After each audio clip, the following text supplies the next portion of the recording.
Hashem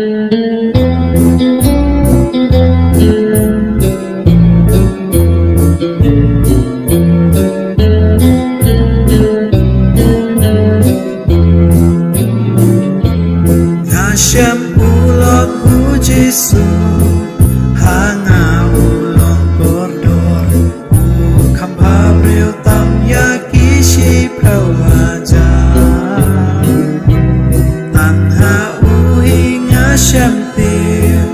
lili jong ka pen thor nga dan sa tang ban pen khoi no ya nga par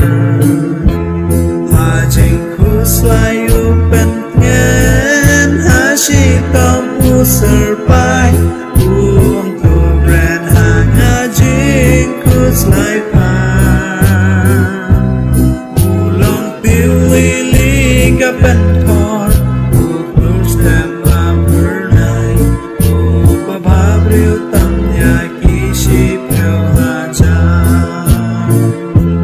bukit ijen jardongan jing kuslai baru Choi ulong pun bas kem jonga nga ika perthai baro lei thala nga latar na kadon utama usu maryanga la perthai kentayanga soi tanu pen choi jur Jesu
Pen thor,